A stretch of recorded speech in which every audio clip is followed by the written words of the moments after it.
décembre, on va fermer la poste. Là, c'est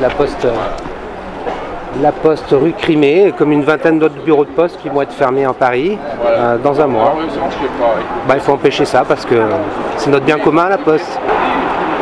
Ils suppriment des emplois de postiers, mais vous avez des caissières, des caissiers qui ne sont pas formés, qui vont se retrouver à devoir faire un travail de postier. Et ils le font au champ, etc. Et du coup, aussi pour les usagers, finalement, c'est plus un service public, ils vont dépendre de ces endroits-là, et c'est plus le service public de la poste, avec l'égalité de traitement de tous les usagers, l'égalité d'accès, etc. Donc nous, on se bat pour la survie du service public. Comme on dit, sans service public, il n'y a pas de république. Voilà.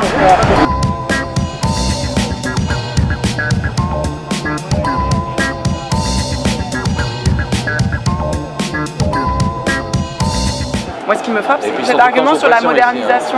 Alors qu'en fait, s'il y a justement besoin de moderniser en fonction des besoins, c'est justement le service public qui peut le faire le mieux. C'est-à-dire que si on doit réfléchir aux besoins et à l'intérêt général et moderniser en fonction de l'intérêt général, des nouveaux besoins, des nouvelles technologies, c'est le service public avec un engagement. Parce qu'il n'y a pas de concurrence. Il y a des expériences faites dans le service public qui sont tout aussi, en point de vue de management, d'organisation, etc. Et parfois même le privé s'inspire du public. On dit souvent que les services publics, c'est le seul bien de ceux qui n'en ont pas.